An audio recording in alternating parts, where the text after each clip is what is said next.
WrestleMania 40 कितनी ज़्यादा कमाल की हुई है, अब इसके बारे में तो ज़्यादा बात हमको करनी नहीं चाहिए। रेसलमेनिया 41 के बारे में हमारी एक्सपेक्टेशन ऑलरेडी बहुत ज़्यादा है और कोडी रोड्स ने पैट मैकअफे के शो पर आके ये कमेंट किया कि रेसलमेनिया 41 पर चीज़ें उससे भी ज़्यादा बड़ी होने वाली है जितना कि लोग एंटिसिपेट कर रहे हैं। अब देखो रेसलमेनिया 40 हमने बहुत इसको अप्रिशिएट किया, greatest WrestleMania of all time भी इसको कहा गया है। अब उससे भी ऊपर अगर डब्ल्यूडब्ल्यूई कुछ कर रही है तो अब आप इमेजिन ही कर सकते हो भाई क्या होंगी यहाँ से कहानियाँ। अब तो वैसे धीरे धीरे रॉयल रंबल भी पास आ रहा है, उसके बाद रेसलमेनिया फिर पूरा आपको पता है सीजन जब चलता है तो उसकी एक्साइटमेंट कितनी होती है। और कोडी रोड्स ने कुछ बोला है, 2 बार पिछली उन्होंने रेसलमेनिया मेन इवेंट किया, इस बार भी करने को बोल रहे हैं, तो शायद थोड़ा सा स्पॉइलर तो दे दिया भाई कि कुछ नेक्स्ट ईयर धमाका ही है डब्ल्यूडब्ल्यूई में। Okay, hello chatters, my name is Rohit and you are watching wrestle chatter.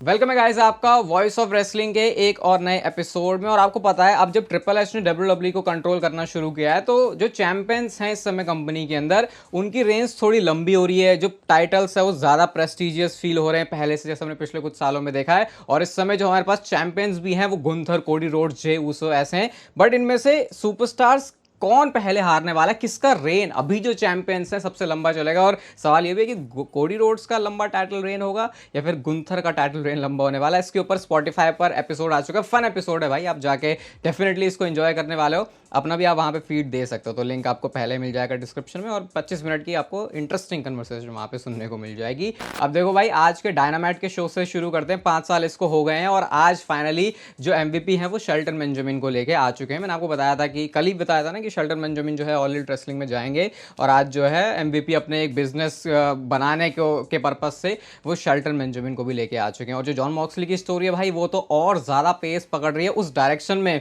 कि भाई साहब शेन मैकमैन, विंस मैकमैन का बेटा इस कंपनी में आने वाला है। क्योंकि वो बुरी तरीके से तो मार रहे हैं ब्रायन डैनियल्सन को, मतलब मार रहे हैं क्या, उनको ऐसे टॉर्चर कर रहे हैं। और उन्होंने एक चीज़ क्लियर कर दी, ये मैं अपने लिए नहीं कर रहा, ये मेरे बारे में नहीं है। और कॉमेंट्री से भी ये बात बोली गई कि कौन फोर्स कर रहा है, कौन कंट्रोल कर रहा है जॉन मॉक्सली को। उन्होंने ऑलरेडी फैंस के दिमाग में वो चीज़ डालनी शुरू कर दी। और कंसिडरिंग जो हमने शेन मैकमैन के रूमर सुने हैं, जो हमने टोनी खान के साथ उनकी फोटो देखी है, जो EVPs यानी कि यंग बक्स के साथ हमने उनकी फोटो देखी है, आई थिंक डायरेक्शन यहाँ से बहुत क्लियर है। अब शायद स्पॉट का ही वेट किया जा रहा है कि क्या वो परफेक्ट टाइम होगा। क्योंकि अब तक जॉन मॉक्सली ने अपने लॉन्डो और मरीना शफीर के साथ मिलकर थोड़ा भौकाल जो है वो मचाना शुरू कर दिया AEW के अंदर। और मुझे लगता है कि AEW ने यहाँ पे एक बहुत बढ़िया चीज़ करी कि उन्होंने सबसे ज़्यादा दमदार जैसे बंदे को चुना है जो कि ग्लोबली या फिर थोड़ा सा देखें तो ऑल एलिट रेसलिंग से बाहर भी ज़्यादा ऑडियंस की जो आई बॉल्स है उनको अट्रैक्ट कर सकता है। जॉन मॉक्सली वो नेम है, समझ गया मैं क्या कह रहा हूँ। तो जॉन मॉक्सली और शेन मैकमैन का पेयर, उन्होंने वॉर वाली टर्म तो यूज़ कर ही दी है पहले, तो अब देखो भाई कब तक इस चीज़ को कर देते हैं।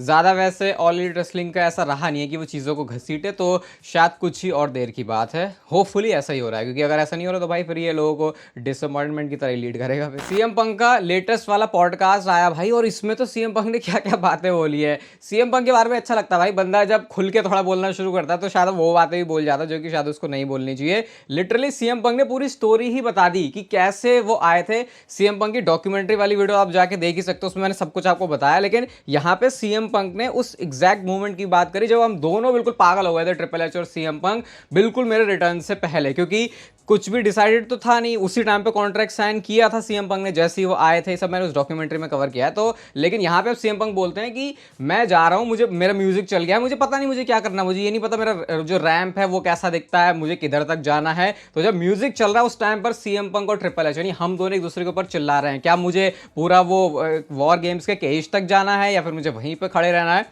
बट समहाउ फिर उन्होंने फिगर आउट कर लिया। और वो जो CM पंक के एक्सप्रेशन थे जिसमें उनके चेहरे पर बिल्कुल सर्वाइवर सीरीज में आते वो दिख रहा है ना, उसके पीछे की स्टोरी भी बहुत कुछ अलग है, क्योंकि वो बहुत भसड़बाजी वाला माहौल था और बड़े फन तरीके से CM पंक ने इसको बताया। और थोड़ा सा हंस भी लिए वो इस चीज़ के ऊपर जब निक खान ने उनको कॉल करके पूछा था कि भाई तुम कब फ्री हो। मैंने आपको बताया था निक खान ने कॉल किया था पहले, तो CM पंक हंस के कहते भाई मैं फायर हुआ हूँ यार, तो सबको पब्लिकली पता है, तो क्या मैं तो उसी टाइम से फ्री था। ये बेसिकली उस बारे में बात हो रही थी कि कब तक CM पंक WWE कंपनी में लाए जा सकते हैं। और जैसे निक खान को पता चला कि भैया ये बंदा तो फायर हुआ है, इसका तो कोई क्लॉज है नहीं या फिर इसको 90 डेज तक तो रहना है नहीं, तो इस बंदे को अब जल्दी से जल्दी लेके आ जाता। तो ये CM पंक की कहानी थी। बाकी पूरी कहानी के लिए अगेन डॉक्यूमेंट्री जाके देख सकते हो। सेथ रॉलिंस के रिटर्न के बाद कुछ ज़्यादा उनके मुंह से हमको सुनने को मिला नहीं, लेकिन एक जो फुटेज है वो WWE ने रिलीज करी है और यहाँ पर वो ब्रॉन्सन रीड से पे बैक लेने की बात कर रहे हैं। कह रहे हैं कि अभी चीज़ें बिल्कुल भी खत्म नहीं हुई, अभी तो यहाँ से सिर्फ शुरुआत हुई है। तो सेथ रॉलिंस को तो अब ब्रॉन्सन रीड का देख के ऐसा लग रहा है पूरा बाजा ही बजा देंगे। मुझे पता बहुत सारे लोग यहाँ पर थोड़ा सा डिसअपॉइंट भी होंगे कि यार सेथ रॉलिंस के साथ मतलब ब्रॉन्सन रीड क्यों उनको मिल रहा है, उनके कोई और बढ़िया बंदा भी मिल सकता है, क्योंकि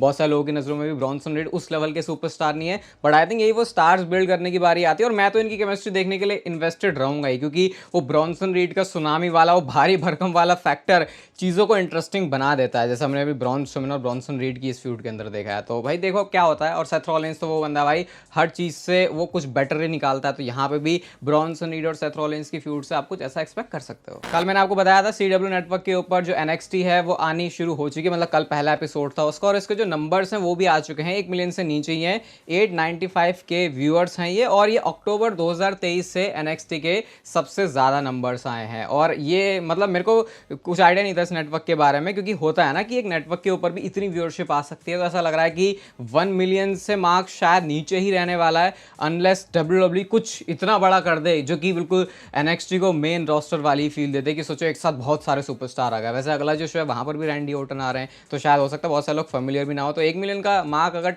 पार कर पाती है NXT तो फिर लगेगा कि हाँ कुछ बहुत बड़ी बात है। चलो नेटवर्क की बात चली रही है तो ये भी आपको बता देता हूँ कि AEW ने भी अपनी टीवी डील साइन कर ली है, और उन्होंने जो है वार्नर ब्रोस डिस्कवरी के साथ इसको किया है, और ये $150 मिलियन की है हर एक साल की। $150 मिलियन, जिसकी कैलकुलेशन अच्छी है वो कमेंट सेक्शन में इंडियन रुपीस में बता सकता है, लेकिन ये इतने नंबर्स हैं कि कैलकुलेट करने की जरूरत भी नहीं है, बस समझ लो बहुत ही ज्यादा है। मिस्टर बीस्ट आपको पता है बहुत पॉपुलर एक फिगर है, यूट्यूब से हम इनको ज्यादा जानते हैं, तो लोगन पॉल के साथ अभी ये पॉडकास्ट में थे, और यहाँ पे जब लोगन पॉल ने पूछा ना कि क्या तुम्हारा कुछ प्लान है WWE के साथ, WWE में आगे कुछ करने का, तो स्पॉयलर्स वर्ड बोला है मिस्टर बीस्ट ने। तो इससे आई थिंक एक चीज क्लियर हो गई है कि WWE और मिस्टर बीस्ट के बीच में कुछ तो चीजें शायद चलनी शुरू हो चुकी है। मिस्टर बीस्ट को अगर आप उनकी वीडियोस, उनके कंटेंट को फॉलो करते हैं तो वो भी क्रेजी चीजों के लिए जाने जाते हैं, और WWE की एक अप्रोच रहती है कि हर एक उस बड़े बंदे को उठा के लेके आया जाए जो कि अपनी ऑडियंस को भी लेके आ सके हमारे प्रोडक्ट तक। इसलिए हमने देखा था कि वो स्पीड की भी जो इन्वॉल्वमेंट है वो लोगन पॉल के आसपास होती रहती है। तो शायद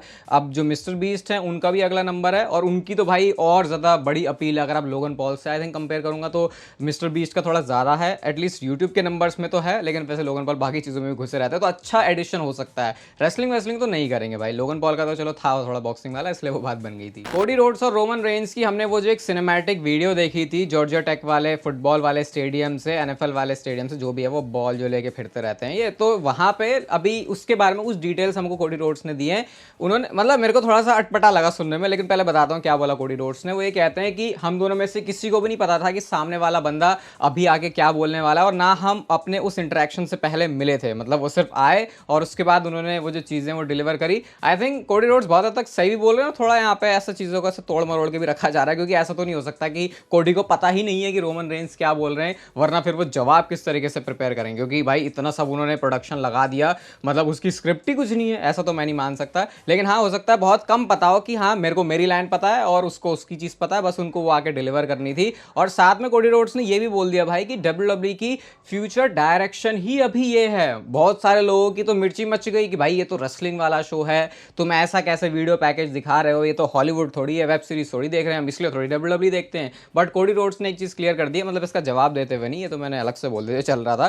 कोडी रोड्स ने ये बोला कि अब हम ज्यादा बड़े तरीके से अपने आप को रखना चाहते हैं पूरे ग्लोबल के सामने, अपने बाकी के स्पोर्ट्स वहां जो उनके ज्यादा बड़े उनसे कंपेयर करते हुए बोलते हैं कि नेटफ्लिक्स की तरफ हम जा रहे हैं, और जो चीज रोमन रेंस और कोडी रोड्स की तुमने हम दोनों के बीच देखी, इसी चीज से हम आगे इस इंडस्ट्री में लीड करने वाले हैं, मतलब इसी तरफ हम इसको लेके जाने वाले हैं। तो और ज्यादा आपको ऐसे सिनेमैटिक जो सेगमेंट्स हैं वो दिख सकते हैं। आई थिंक अभी WWE को जो चीज करने की जरूरत है कि हर चीज में इसको ना घुसेड़े, जहां पे वो चीज इंपॉर्टेंट है वहीं पे करे, जैसा उन्होंने यहाँ पे किया था। आप सोचो अकीरा टोजावा और अकीरा टोजावा किसको, मतलब मैगजीन रूपी इनका कुछ चल रहा है, इनका सिनेमैटिक थोड़ी कर देंगे। फिर पैट मैकेफी के शो पर आके यार थोड़ा सा मामला आगे के लिए स्पॉइल कर दिया कोडी रोड्स ने, बट हमको कुछ बहुत ज्यादा चीजें जानने को मिल गई। उन्होंने अभी से ये बोल दिया कि बैड ब्लड जो शो होगा उसमें एक वीडियो पैकेज, एक विनियट दिखाया जाएगा, जिसमें ये चीज पता चलेगी तुम लोगों को कि जो बैड ब्लड में चीजें होने वाली हैं उसमें कैसे बिग टाइटल इंप्लीकेशंस हैं crown joule premium live event के लिए।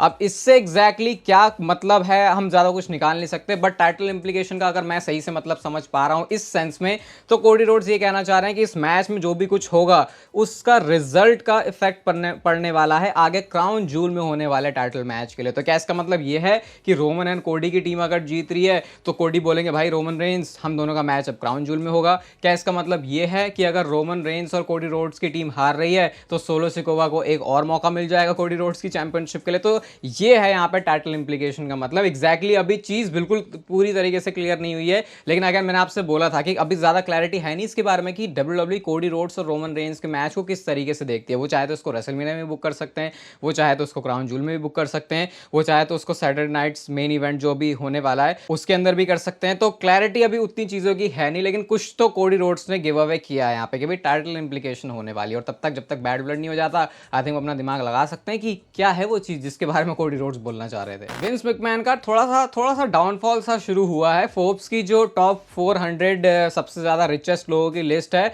उसमें से फॉल कर गए हैं, नीचे गिर गए हैं विंस मैकमैन, जो कि पहले 3.1 बिलियन के साथ थे, लेकिन अब जो उनकी नेटवर्थ है वो 2.5 बिलियन है। सोचो यार 2.53 बिलियन के आसपास खेल रहे हैं, फिर भी कह रहे हैं कि फॉल हो गया। बट वही है भाई, वहां पे जो और भी लोग हैं वो और बहुत तगड़े तगड़े हैं। और विंस मैकमैन की जो नेटफ्लिक्स पर डॉक्यूमेंट्री है उसके बारे में भी डब्ल्यूडब्ल्यू का इंटरनल जो रिएक्शन है वही पता चला। बस ऐसा है कि हाँ ठीक है, आपने देखा भी होगा कि यूजुअली डब्ल्यूडब्ल्यू से रिलेटेड चीजें होती है तो उसको कितना ज्यादा रॉ स्मैकडाउन के बीच में कमर्शियल में ठूस के आ रहे ये देख लो वो देख लो स्क्रीन पर दिखाते हैं। ऐसा डब्ल्यूडब्ल्यू ने कुछ भी नहीं किया क्योंकि वो उसको प्रमोट भी नहीं करना चाह रहे थे और ना ही एडवाइस किया गया कि भाई ज्यादा इसके बारे में कोई बंदा सोशल मीडिया पर या इवन बैक स्टेज भी चीजों को लेकर बात करे। और जो मैंने आपको बोला मिस्टर मैकमैन की डॉक्यूमेंट्री आ रही है चैनल पे, तो मैंने कम्युनिटी टैब पे वैसे बता दिया था 25-30 मिनट के आसपास की होगी, पूरा 6 घंटों का कंटेंट आपके लिए उस एक वीडियो में पैक करके बंडल करके मैं लेके आने वाला हूं।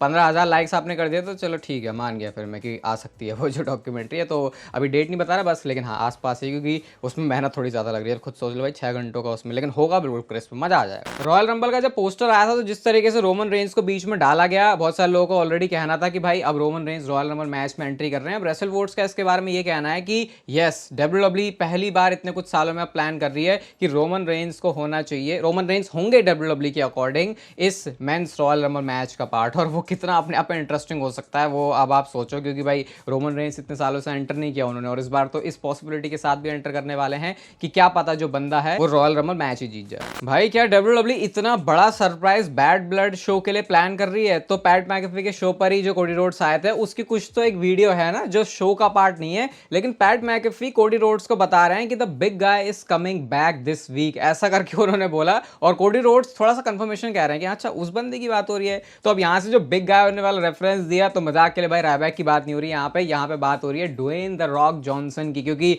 उनका भी स्टोरी लाइन में वापस आना बहुत टाइम से पेंडिंग पड़ा हुआ है। और बैड ब्लड के मैच में आने का पूरा सेंस क्यों है? क्योंकि कोडी रोड्स उस मैच में है जिनसे आके सबसे पहले रॉक को उलझना है, ऐसा उन्होंने बोला था। रोमन रेंस जो कि पता ही है, फिर रोमन रेंस वर्सेस रॉक के मैच को तो कितने टाइम से एंटिसिपेट किया ही जा रहा है। और साथ में अब रोमन रेंस जो है उस बंदे के साथ आ चुके हैं जिसकी रॉक के साथ जो है दुश्मनी है। फिर ब्लड लाइन वाला मैच है और क्या पता उधर रॉक का एंगल हो कि भाई वो क्या पता इन सारी साजिश के अंदर पहले से मिले हुए हैं। तो बैड ब्लड की देखो, मुझे तो ये too good to be true लग रहा है कि भाई इतनी बड़ी चीज डब्ल्यूडब्ल्यू बैड ब्लड के लिए कर देगी। बट अगेन जो मैंने आपको कुछ दिन पहले ही बोला था कि डब्ल्यूडब्ल्यू इस बैड ब्लड वाले शो को बी लेवल वाला शो नहीं देख रही बल्कि उससे ज्यादा देख रही है। तो अगर प्लान कुछ ऐसा है तो फिर तो आई थिंक बहुत बड़ा है, कोई शॉक नहीं होगा। मतलब ऑब्वियसली रॉक का आना तो शॉक होगा, लेकिन फिर आपको पता ही है रॉक का आना कैसे जो पूरी स्टोरी है उसको ही चेंज कर सकता है। बाकी स्क्रीन पर अभी आपको चैंपियंस से रिलेटेड जो स्पॉटिफाई पर पॉडकास्ट है वो दिख रहा होगा, जाके आप लोग सुन सकते हो, मजा आएगा डेफिनेटली आपको उसमें भी। ये वीडियो अच्छी लगी तो उसे लाइक कर दो, चैनल को सब्सक्राइब कर दो ऐसी और मस्त वीडियोस के लिए, और तब तक फिर लेते रहो जिंदगी के मजे।